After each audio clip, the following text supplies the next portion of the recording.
Hi hello welcome back to our channel అండి. ఈరోజు మన ఛానల్లో ఈ కార్తీక మాసంలో ప్రసాదాలైన దద్దోజనం మరియు పులిహోర అలాగే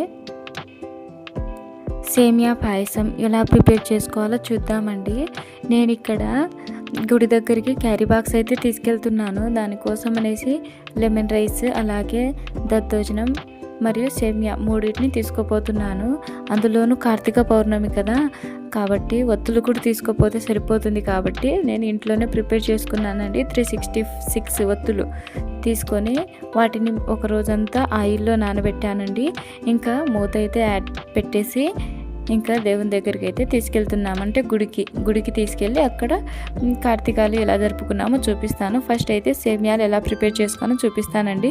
ఫస్ట్ ఒక స్టవ్ వెలిగించి ఒక మందపాటి కడాయి పెట్టుకోండి. గిన్నె ఏదైనా సరే పెట్టుకున్న తర్వాత అందులో సేమియాలను అయితే యాడ్ చేసేయండి. సేమియాలు యాడ్ చేసుకున్న తర్వాత ఇలా గోల్డెన్ బ్రౌన్ కలర్ వచ్చేంత వరకు మనం ఫ్రై చేసుకోవాలండి.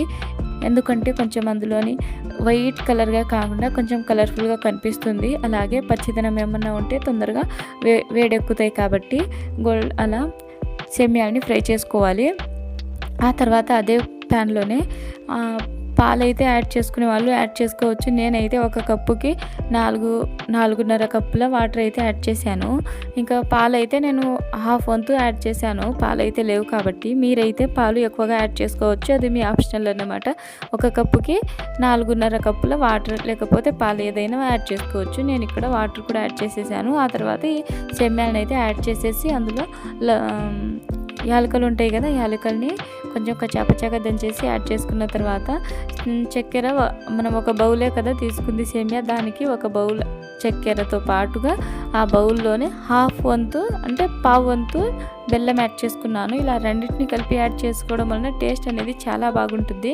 నన్ను నమ్మండి, ఇలానే ట్రై చేయండి, చాలా బాగుంటుంది సేమియా. ఆ తర్వాత యాలకుల్ని స్మాష్ చేసి యాడ్ చేసుకున్నాను. చూసారా, ఇంకైతే సేమియా అయితే రెడీ అయినట్టే. ఎంతసేపు అయినా మీకు ఇలానే ఉంటుంది, వాటరీగా. మనం వాటర్ ఎక్కువగా యాడ్ చేస్తేనే అలా ఉంటుంది అనమాట. ఇంకా ఆ సేమియాలు అయితే అయిపోయింది. ఇప్పుడు రైస్ని ఉడకబెట్టుకున్నానండి. ఈ రైస్ని 2 రకాల ప్రసాదాలు అయితే ప్రిపేర్ చేసుకోవాలి. ఫస్ట్ అయితే దద్దోజనం ప్రిపేర్ చేసుకుందాం. వేడిగా ఉంది అన్నం కాబట్టి ప్లేట్లో అయితే తీసుకుంటున్నాను. అంత పొడిగా ఉండాలండి రైస్ అనేది. అలా అని బియ్యంగా ఉండకూడదు, కరెక్ట్ లెవెల్లో ఉంచుకోండి. ఆ తర్వాత నేను రైస్ చల్లారిన తర్వాత పెరుగు యాడ్ చేసుకున్నాను. అలాగే చేతుల్ని మంచిగా నీట్గా వాష్ చేసుకున్న తర్వాత కలుపుకోవాలండి.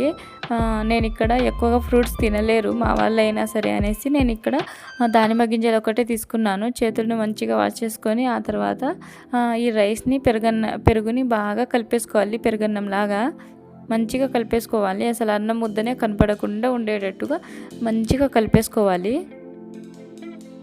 ఇలా కలిపేసుకున్న తర్వాత ఇందులో మనం ఇప్పుడు ఈ దానిమ్మ గింజలు ఉన్నాయి కదా, పోమోగ్రానైట్ సీడ్స్, వాటిని కూడా ఇందులో యాడ్ చేసుకోవాలి. యాడ్ చేసుకుంటూనే కొంచెము మనకు రైస్ అనేది అంత ముద్దగా ఉంటుంది కాబట్టి అందులో వాటర్ కొంచెంగా యాడ్ చేసుకోవాలి. దాంతోపాటుగా కొంచెం ఉప్పు కూడా యాడ్ చేసుకోవాలి. ఆ తర్వాత తిరువాత పెట్టేసుకుంటే సరిపోతుంది. ఇంకా దద్దోజనం అయితే రెడీ అయినట్టే.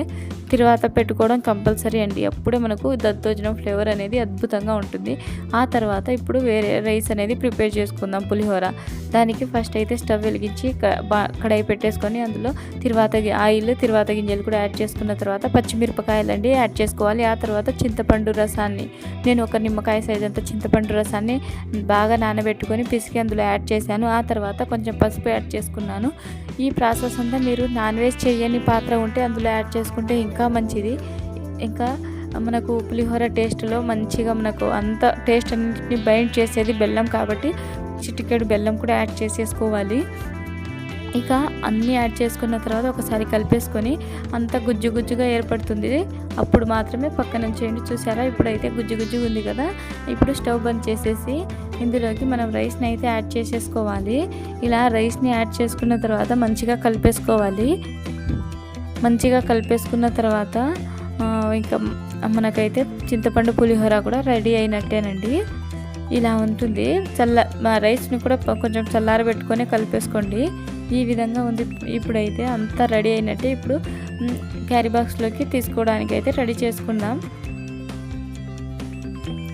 అంతా రెడీ అయినట్టే కదా. ఇప్పుడు క్యారీ బాక్స్లోకి అన్ని రైస్ అంతటిని యాడ్ చేసేసుకొని గుడికి అయితే వెళ్ళిపోదామండి. ఇదైతే కొత్త క్యారీ బాక్స్ అనమాట. మనము నాన్ వెజ్ ఎప్పుడు ఏ క్యారీ బాక్స్లో వేయకుండా ఉంటాం కదా, అదైతేనే బాగుంటుంది.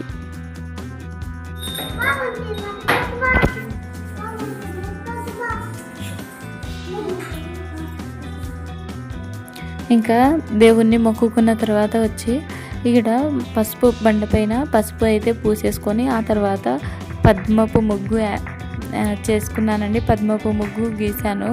ఆ తర్వాత ఆకులు అయితే పెట్టానండి. తమలపాకులు 2 పెట్టేసుకొని ఆ తర్వాత బియ్య పిండితో ప్రమిదం చేశాను. ఆ ప్రమిద పైన పసుపు కుంకుమ పెట్టేసి ఆ తర్వాత నేను చేసి పెట్టుకున్న 366 ఒత్తులు ఉంటాయి కదా, వాటిని ఇలా ముద్దగా చేసేసుకొని కొంచెం కర్పూరం యాడ్ చేసి మంచిగా వెలిగించుకున్నామండి ధూపము. ఆ తర్వాత టెంకాయ కూడా కొట్టానండి. చుట్టూరా పూలు అలాగే ముందర గౌరీ మాతలాగా పసుపుతో చేసుకున్నానండి. ఆ తర్వాత టెంకాయ కొట్టితే ఈ విధంగా వచ్చింది. ఇంతకీ దోషం అంటారో మంచిదంటారో నాకు తెలియదు. అలాగే ప్రసాదం కూడా ప్లేట్లో పెట్టాను, కాలిపోతుందని కొంచెం ముందరికి జరిపేశాను. అలాగే వీడియో నచ్చితే like, share, subscribe to our channel.